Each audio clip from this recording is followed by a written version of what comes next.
जय जोहर संगवारी हो मुस्कान से जी व्लॉग में आप सबके स्वागत है। संगवारी हो तो हमन जातन बालो शिव महापुराण सूर्य व्रत ई मोर बहन हरे। हम दोनों और चाची भाभी भाई चाचा सब कोई जाथन। तो हमन अभी जाथन 4:58 होते अभी सुबह सुबह। तो मैं वहाँ जाऊँ फिर मोर से मिलपो व्लॉग में। और व्लॉग में बने रहूँ और लाइक कमेंट शेयर करे। हमन हाँ अभी निकला थन घर ले संगवारी हो तो मोर व्लॉग में बने रहूँ और लाइक कमेंट शेयर करे बर झन भूलहूँ।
हमन जाथन संगवारी हो चाचा चाची और मैं देर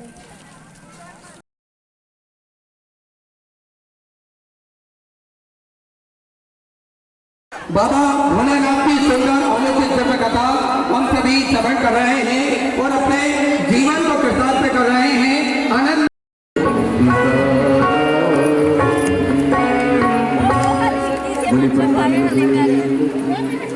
जय श्री राधे। सभी भक्तों को हर हर महादेव तथा जैसे के साथ श्री शिवाय नमस्तोभ्यम। पूज्य गुरुदेव का आगमन हो चुका है। गुरुदेव व्यासपीठ पर मंचासीन हो चुके हैं। आप सबकी तरफ से व्यासपीठ को नमन करते हुए हम सबके प्रिय हम सबके लाडले ठाकुर कल्लू जी महाराज के चरणों में नमन करते हुए परम सत्य परम आदरणीय विश्वविख्यात पूज्य गुरुदेव के पावन चरणों को नमन करते हुए और आप सभी सिख भक्तों के चरणों में नमन करते हुए सुंदर कथा के दूसरे दिवस में हम सभी प्रवेश करेंगे। उससे पहले स्वागत का क्रम हमारे बीच में लोकसभा सांसद माननीय श्री मोहन मांडवी जी मौजूद हैं। बड़े ही आदर और सम्मान से मंच पर बता रहे हैं। व्यासपीठ का पूजन करें पूज्य गुरुदेव से। एक स्थान चिन्हित करा गया है। कंट्रोल रूम पर जाकर खड़े हो जाएं जिससे सभी भक्त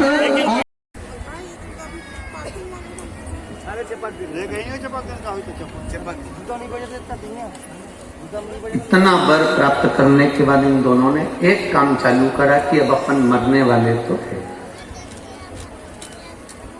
क्योंकि मरे हुए को भी मैं जिंदा कर सकता हूं, बुलाऊंगा और उसको आना पड़े। कोई एक उपाय, धर्म को अगर नष्ट किया जाए तो असुरों का राज्य राक्षसों का राज्य सदा के लिए रह सकता है। अगर धर्म नष्ट हुआ है, मेरी माताओं से निवेदन और जितने मेरे भाई यहाँ कथा में बैठे हैं और जितने आस्था के चैनल पर कथा सुन रहे हैं और जितने फेसबुक यूट्यूब पर कथा श्रवण कर रहे हैं, उनसे एक निवेदन करना चाहूंगा। अपने घर से एक पानी का लोटा अपने घर से, घर का कोई भी सदस्य शंकर के मंदिर में शिवालय में जाकर चढ़ाए और उस चढ़े हुए जल का थोड़ा सा भाग लेकर आकर अपने घर के पूरे भागों में छिड़के और अगर बन सके तो जो पानी सब पीते हैं उसी जल में वो जल थोड़ा सा डाल दिया जाए, जिससे सबके अंदर वो जल पहुंचे तो उसके जीवन की सिद्धता अपने आप आ जाए।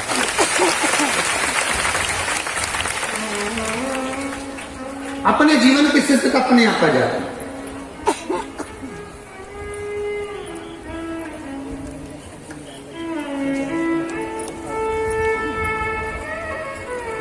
आप लोगों को बड़ी प्रसन्नता होना चाहिए, जितने शंकर जी के भगत, जितने शिव के उपासक, उनको बड़ी प्रसन्नता होना चाहिए, उनको बड़ी आनंदता होना चाहिए कि चंद्रयान 3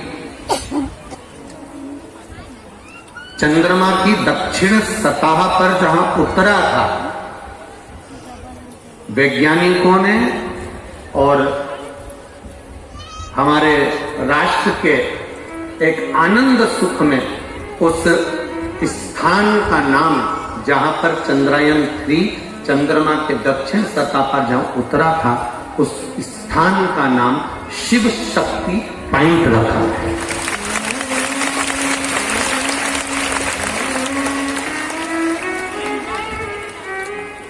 उस स्थान का नाम शिव शक्ति पॉइंट रखा है।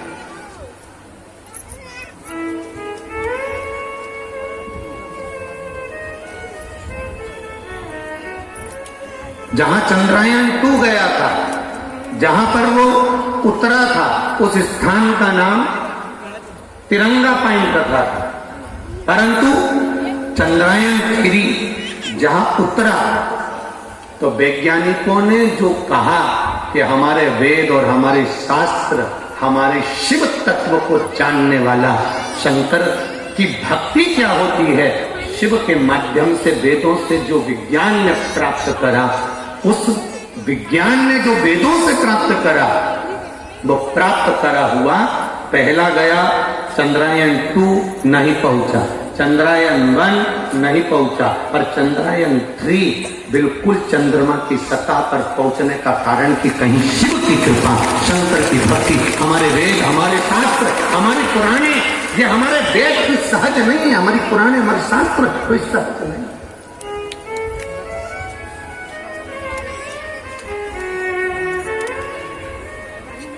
तो जहां चंद्रमा पर, जहां पर चंद्रयान 3 उतरा, उस स्थान का नाम रख दिया शिव शक्ति पॉइंट। मतलब हमारा कुछ भी नहीं, ये तो कहीं बाबा भोलेनाथ जी की जो कृपा इन वैज्ञानिकों पर हुई, और इन वैज्ञानिकों ने जो करा वो राष्ट्र के लिए गौरव का विषय बन गया, इस भारत की भूमि के लिए गौरव का विषय बन गया। अब आप जरा विचार करिए,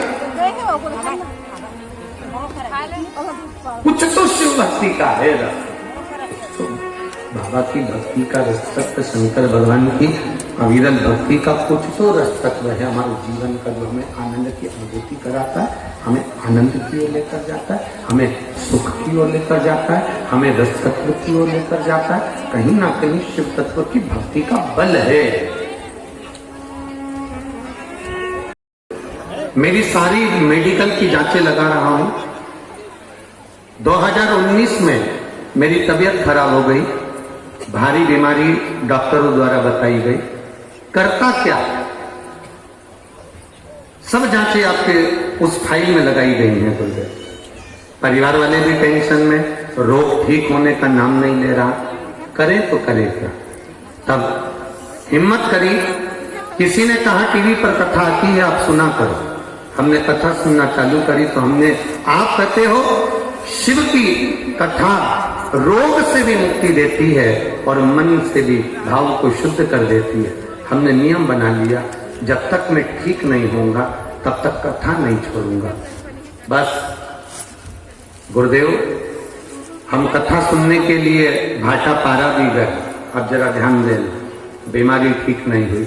रायपुर भी गए, गुड़हारी गए, कोकड़ी बालोद गए, बलौदा बाजार गए, भिलाई, महाराष्ट्र की अकोला, तिल्दा नेवरा, प्रयागराज, सीहोर, उज्जैन, ओमकारेश्वर, सब दूर हम बाबा की प्रार्थना किए, और जहां जहां आपकी कथा हुई उस कथा में भी हम गए। और आखिरी में हम बाबा से कहे थे, जब तक हम कथा नहीं छोड़ेंगे, जब तक आप हमारी बीमारी ठीक नहीं कर दोगे।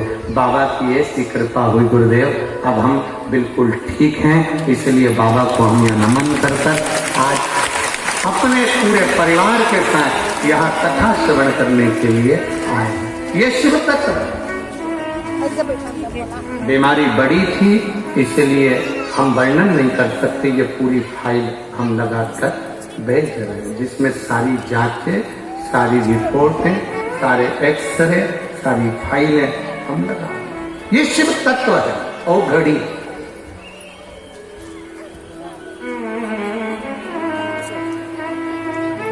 कितनी भी बीन बजा छोरा, मुझे कथा में छोड़िया नहीं जाएगा। उधर मत जा, जाए।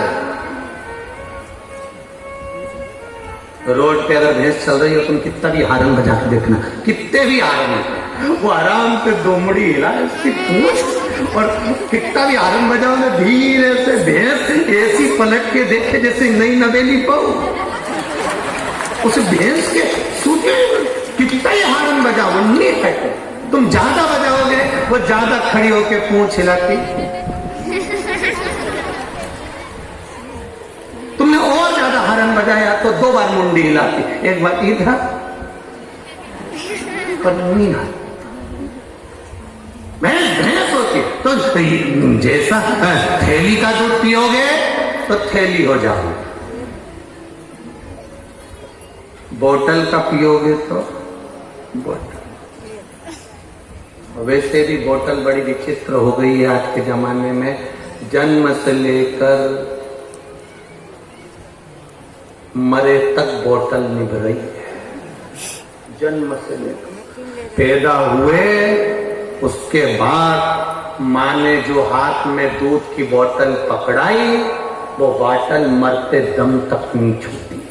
पहले थी बचपन में दूध की बोतल, धीरे धीरे बड़े हुए, स्कूल गए तो पानी की बोतल, पानी की बोतल छूटी तो कॉलेज गए तो कोल्ड ड्रिंक की बोतल, कोल्ड ड्रिंक की बोतल खत्म हुई तो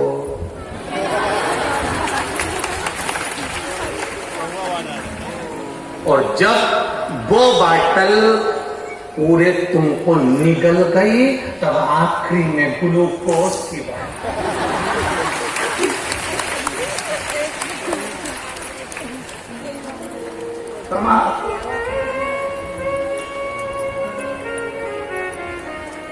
वो लोग एक भजन गाते हैं, देख नजारा, क्या बोलते हैं, देख नजारा माटी का, ऐसा भी बोलते हैं, ये लकड़ी का है। देख नजारा लकड़ी का, हम कहते देख नजारा बोतल का। बोतल का बचपन में माँ ने पकड़ाई थी, हाथ में दूध की बोतल, जब से चालू हुई। और आजकल तो एक नया फैशन आ गया, माँ अपने बच्चे से इतना लाड़ी नहीं लड़ा पा रही है, बस बच्चों को संभालने के लिए एक माँ अलग से रख रखी है। वो उसको नहलाती, खिलाती, पिलाती, सब। हमारा शिव पुराण वर्णन करता है, हमारा शास्त्र वर्णन करता है, शिव महापुराण वर्णन कर रहा है। महाराज, रोटी 4 तरह की होती है। रोटी कितने तरह की होती है? जम के बोलो जरा, पीछे वाले भी बोलो। रोटी कितने तरह की? 4 तरह की रोटी होती है। पेट भरा जाता है पर मन नहीं भराता, वो माँ के हाथ की रोटी होती है। पहली रोटी किसके हाथ की? जम के बोलो जरा, माँ के हाथ की रोटी, जिससे पेट भरा गया पर मन नहीं भराया। उसमें ममता है, उसमें वात्सल्यता है, उसमें स्नेह है, उसमें करुणा है, वो माँ के हाथ की रोटी होती है। दूसरे नंबर की रोटी पत्नी के हाथ की रोटी,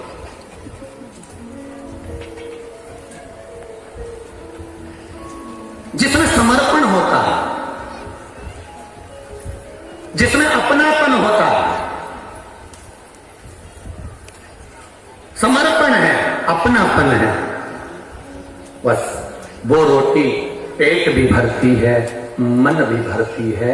ये दूसरे नंबर की रोटी पत्नी के हाथ की होती है, जो दिल से बनाकर तुम्हें दिल से खिलाती है, वो पत्नी के हाथ। तीसरे नंबर पर बहू और बेटी के हाथ की रोटी। जब तक बेटी की शादी ना हो, बेटी के हाथ की रोटी, घर में बहू आ गई, बहू के हाथ की रोटी, ये तीसरे नंबर की रोटी है। ये कर्तव्य की रोटी होती है,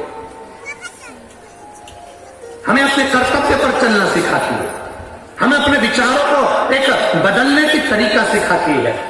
बहू और बेटी के हाथ की रोटी ये तीसरे नंबर की रोटी है, जो हमारा पेट भी भरती है, मन भी भरती है। ये तीसरे नंबर की रोटी। पहले नंबर की माँ के हाथ की, दूसरे नंबर की पत्नी के हाथ की, तीसरे नंबर की बेटी और बहू के हाथ की, और चौथे नंबर की रोटी वो काम वाली, वो नौकरानी और जो बनाने वाली आती हैं उनके हाथ की रोटी।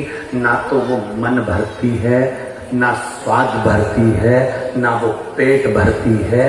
भगवान से प्रार्थना करना, अगर ये 3 रोटी के बाद तुम्हारी चौथे नंबर की रोटी का नंबर आ जाए और तुम्हें दूसरे के हाथ की रोटी खाना पड़ रही हो, घर के लोग अगर रोटी देना बंद कर दें तो किसी गुरु के दरवाजे पर जाकर वहां की रोटी खाना पड़ता, किसी के।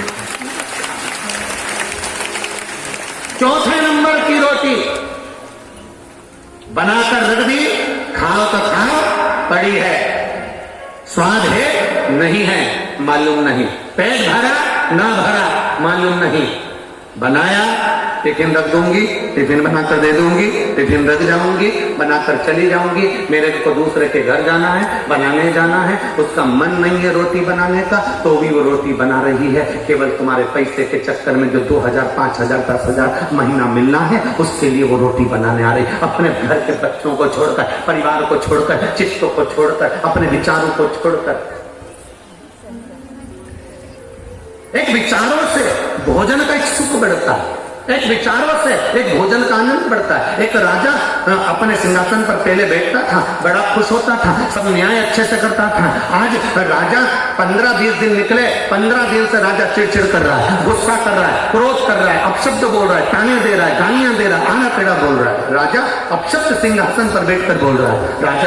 राजा ने अपने मंत्री को बुलाया, समझ में नहीं आ रहा, जरा मेरे को कोई ज्योतिष के पास ले चलो, किसी विद्वान ब्राह्मण के पास ले चलो, कोई ज्योतिष आचार्य के पास ले चलो, मुझे इतना चिड़चिड़ क्यों हो रहा हूं, मैं इतना गुस्सा क्यों कर रहा हूं, अपने सिंहासन पर बैठकर मैं गालियां क्यों दे रहा हूं, अपशब्द क्यों कर रहा हूं, समझ में नहीं आ रहा, मुझे चिड़चिड़ापन क्यों आ रहा है।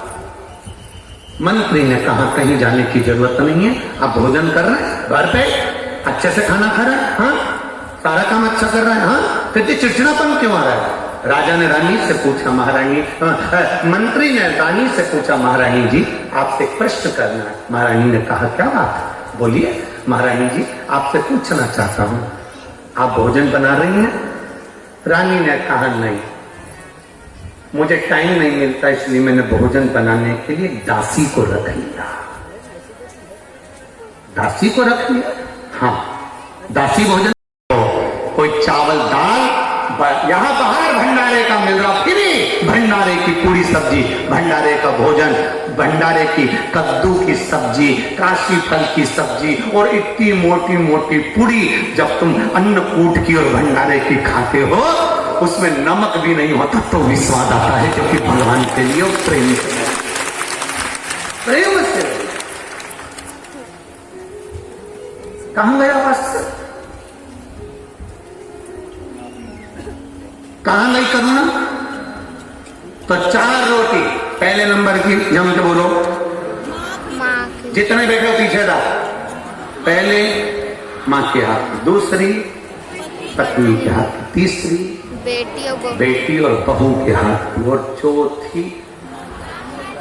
चौथी रोटी अगर तुम्हारे को खाने का समय आए कि अब कोई मुझे रोटी नहीं दे रहा, काम वाली से बनवा लूं, कोई बनाने, तो तब किसी सदगुरु के पास जाना, किसी गुरु के दरवाजे जाना, उसके दरवाजे में बैठकर गुरु के भंडारे में जो भोजन बने वो थोड़ा सा खा लेना, तो पेट भी भरेगा और दिल भी भरेगा और परमात्मा वो शरणागत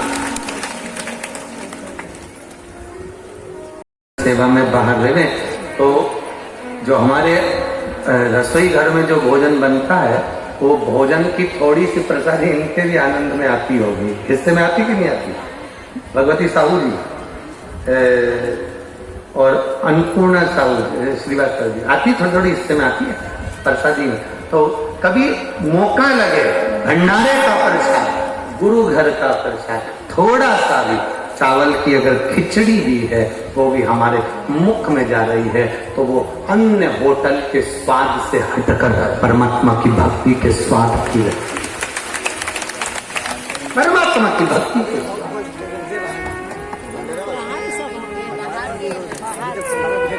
उसमें स्वाद की पूर्णता होती है।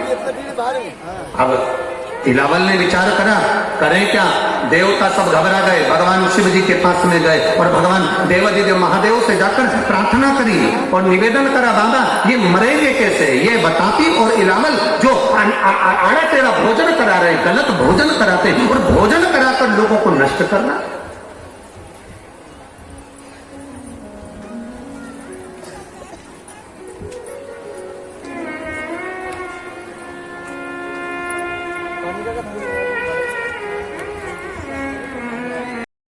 कोई गुफा में, कोई पर्वत पर, कोई नदी के तट पर, कोई स्थान पर प्रतिष्ठित अर्थात जो अपने आप प्रकट हुआ वो स्वयंभू शिव है। तीसरे नंबर पर आता है, तीसरे नंबर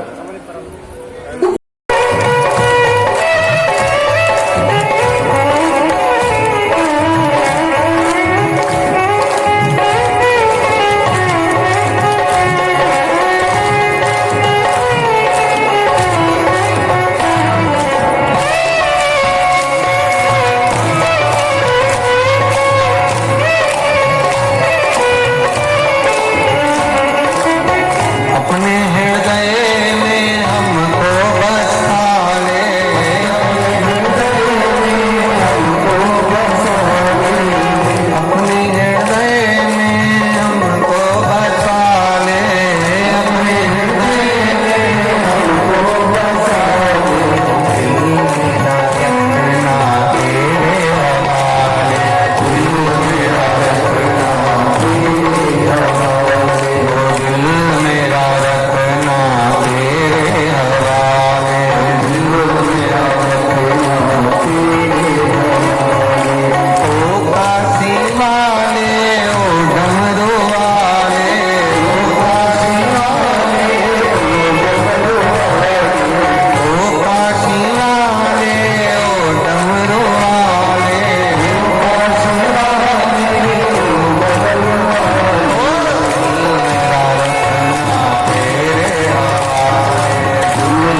लास्ट में मैं धन्यवाद देता हूं